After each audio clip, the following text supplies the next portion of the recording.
Este es un libro del que no sabía nada. Nadie me lo había mencionado. Tampoco conocía al autor. María me lo dio en la puerta del jardín un jueves mientras esperábamos a nuestras hijas. Sí, a veces, en la puerta del jardín, hablamos de libros. Eduardo Muslip es uno de tantos argentinos con una abuela gallega. Gallega de Galicia, quiero decir. Eduardo Muslip es un escritor que decide escribir sobre esa abuela que un día dejó su aldea ourensana, se subió a un barco en el puerto de Vigo y emigró a Buenos Aires sin quererlo. Sus hermanos varones decidieron por ella, un matrimonio acordado y un pasaje al otro lado del mundo.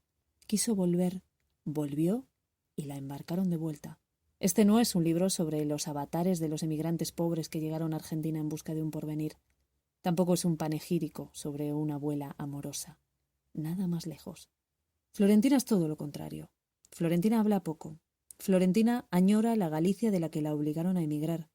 Florentina aborrece Buenos Aires, Argentina, la comida, la gente, la ciudad. Florentina se sienta en un sillón y cruza los brazos, y a veces masculla algo, a veces se ríe, pero poco. Florentina odia a los curas y a las monjas. Florentina tiene una fe de la que no habla y que se resume en un rosario, unas estampas y una virgen que brilla en la oscuridad. Florentina cree en las brujas porque todo gallego sabe que as meigas a verlas ailas, claro. Florentina no sabe leer y apenas escribe su nombre en una forma rudimentaria y laboriosa. Florentina, a veces, habla de otros, de vidas que fueron trágicas, del perro ovejero de la aldea, del chico de Baltar y de Fermín. Florentina no besa ni acaricia, no cocina bizcochos ni lo lleva a pasear. Florentina es recordada por este nieto escritor que compartió con ella, de niño, ese living con pretensiones solemnes de la casa de los tíos en el barrio de Barracas. Ese niño que mientras hojeaba las enciclopedias perfectamente encuadernadas y leía los relatos de las 1001 noches, fue observando a esa mujer áspera que recuerda en estas páginas que construyen un texto conmovedor. Pienso en mi abuela, y las cosas de Galicia toman nitidez, y todo lo de Argentina se desvanece. Todo lo de Argentina es no solamente lo del mundo natural, que empalidece tanto en relación con los animales, vegetales y paisajes de Galicia, sino todos los descendientes argentinos de mi abuela, incluido yo. Mi abuela nunca estuvo del todo en Buenos Aires, pero tampoco se consideraba que siguiera en Galicia, porque Galicia era algo que, para mis parientes, no existía. La gente que mi abuela recordaba estaba en un pasado lejano, lejanísimo. Mi abuela contaba algo sobre su madre, sobre algún hermano, sobre un cura. Mis parientes escuchaban en silencio, o más bien esperaban que terminara. Si mi abuela se retiraba de la escena después de hablar, alguno de mis parientes comentaba: todos esos deben estar muertos. No solo estaban todos muertos, sino que pertenecían a un mundo que ya no existía. Galicia era un enorme cementerio, o la memoria de mi abuela lo era. Todo el mundo se fue o se murió. Todos esos deben estar muertos. En el comentario había un tono informativo con un matiz de fastidio. ¿Para qué hablar de muertos? La frase estaba en la mente de todos en cuanto empezaba a hablar, aunque se pronunciara recién al final. Muslip narra con pericia una idiosincrasia muy particular, la de las mujeres gallegas de esa época, al margen de que vivieran o no en Galicia. Y al retratar a Florentina como lo hace, el autor narra muy bien esa morriña incurable, un sentimiento que traspasa la nostalgia y que solo entienden y sufren los gallegos.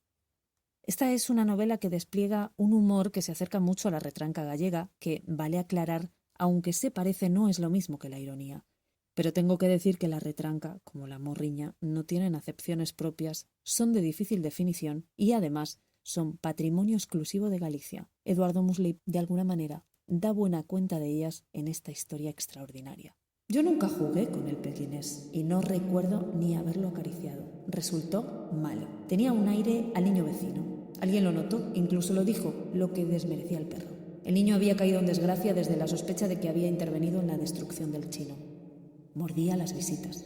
Mi tía mayor, la que tenía el don de la suavidad, dijo: «¡Qué hermoso es ese perrito de ustedes!» y acercó la mano, que fue inmediatamente mordida.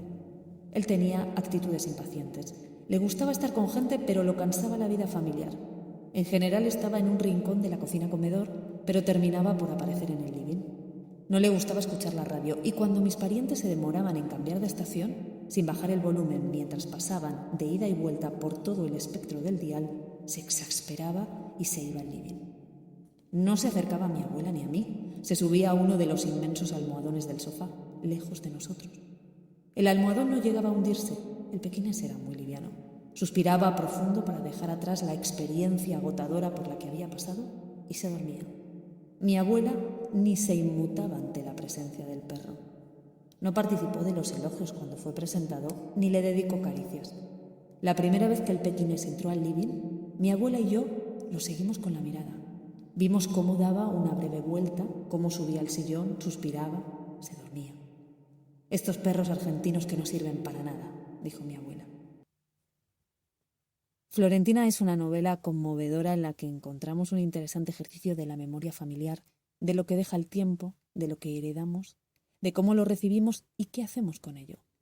Hay mucha ternura en esa mirada del niño que observa y escucha, que despeja los comentarios de los otros, el relato construido con hartazgo y prejuicio por sus parientes, para entender él y de alguna forma reivindicar a esa mujer 30 años después de su muerte. Este podcast se emite ahora en colaboración con Corre como el viento libros. Las coordenadas de la librería, ya sabes, las dejo en las notas del podcast. Gracias por escuchar. Si te gusta, valora, suscríbete y sobre todo comparte para que le llegue a más gente.